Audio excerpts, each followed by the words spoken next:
Do you live or do you just exist? Because personally, in the last 10 years of my drinking, I just existed. And I still keep in touch with people from the local pub I used to go to, or the pubs I used to go to, who are barely existing. Because as they've got older, the alcohol has taken its toll. Physically and mentally on a lot of them. And also financially. Because most are retired now. And I would say 90% of their wages goes on the pub. They eat in the pub, they get a taxi to the pub, they stay in the pub most of the day, and that's their life. It's not life, is it really? It's just an existence. Now, when you stop drinking, which I managed to, thankfully, you will get your life back, and you will start to live. There's no quick overnight fix to this. I stopped 5 years ago, but I had to. Now, I'm not saying everyone has to. I'm not going to preach to anybody. I'm just going to give out a few warning signs and a few life lessons that I've learned. That sober life is far, far better, because I don't know how many of you started to drink at an early age, but I was drinking quite steadily in my late teens, very steadily onwards, and then very dangerously or heavily from the age of 40 onwards, really. But when I look back, my life was good between the ages of 20 to 40, and then my health started to deteriorate. Everybody's health deteriorates a little bit with the alcohol.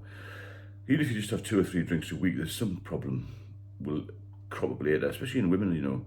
A lot of women don't realise that their livers are small and can't handle as much, and there's a lot more alcohol-related liver deaths in females. There's a big increase in that. Also, breast cancer is linked, or there's a higher risk of breast cancer when there's a lot of alcohol use. There's lots of information on the NHS websites about that, but we'll not go into that at the moment. So yes, living or existence. Now, I speak to 2 or 3 people who are reasonably close to, and have all got issues.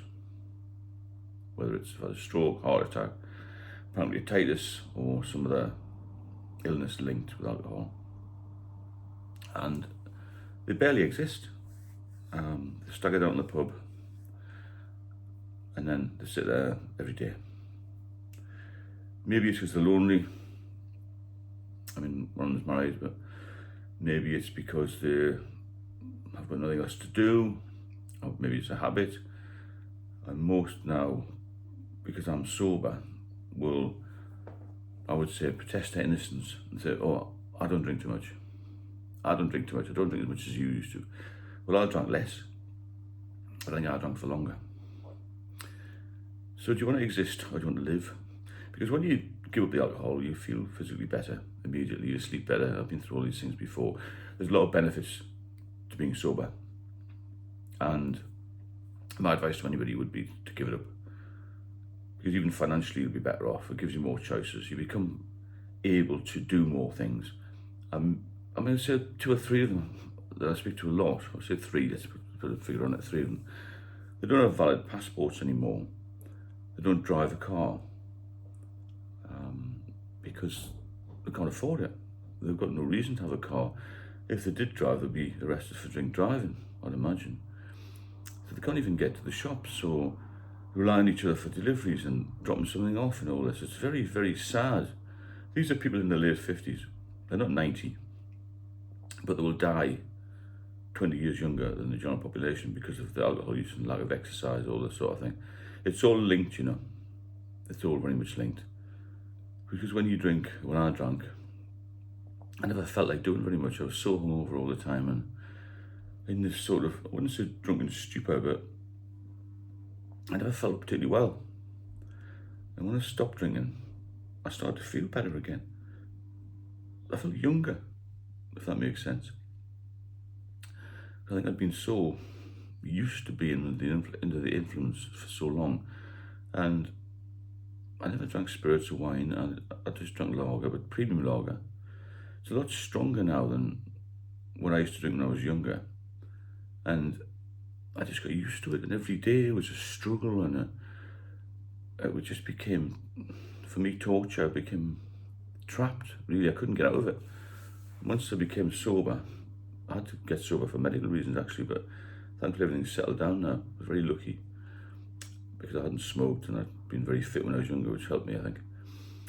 When I got reasonably fit again, I started to see the world much clearer. You have a lot more mental clarity, and you're not feeling this drag behind you, because my day, like the guys in the pub, was filled with, right, have I got enough stock to keep myself going in case I run out of drinks over the bank holiday or whatever.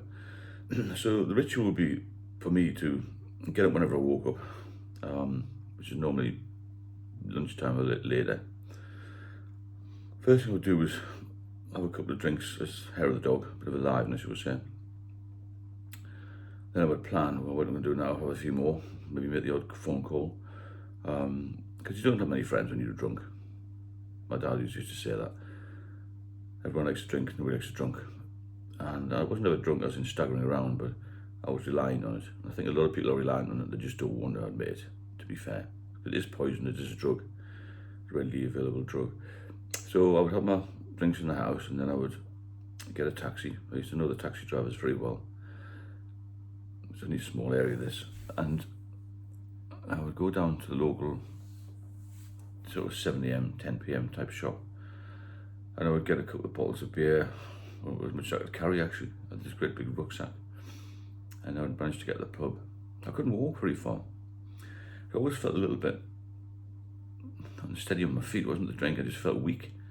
And I went down from about 15 stone to 9 stone from 6'3". I'm not a small chap, as it were. So anyway, I wasn't eating properly. Then I just got worse and worse. I had malnutrition, and I had this, over time I had this umbilical hernia, which it started off as a small a piece in your belly button, like about the size of a 10p piece. As time went on, my stomach started to swell a bit. I just put it down to the drink.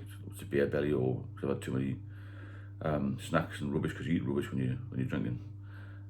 Little bits, you know, you pick a few nuts and crisps, a bit of chocolate, all that sort of thing. You don't eat properly. You don't eat fruit and veg and salad or anything like that. You don't have any fruit. Well, I didn't anyway.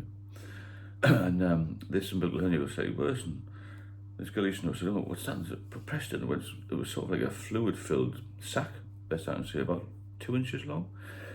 Anyway, that got bigger and bigger, and my stomach got more and more distended.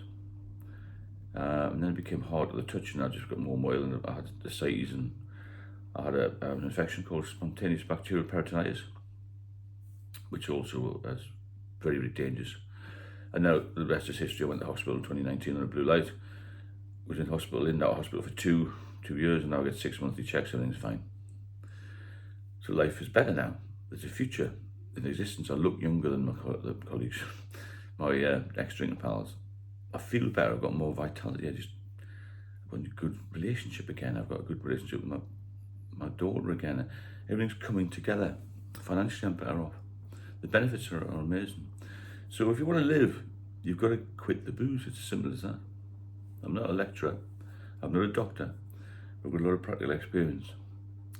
If you enjoy the video, then subscribe and watch the next one. I'm going to put a link to another video about something similar but in a bit more detail in the description section. Click on that link. It's quite an interesting video. And I'll speak to you all very soon.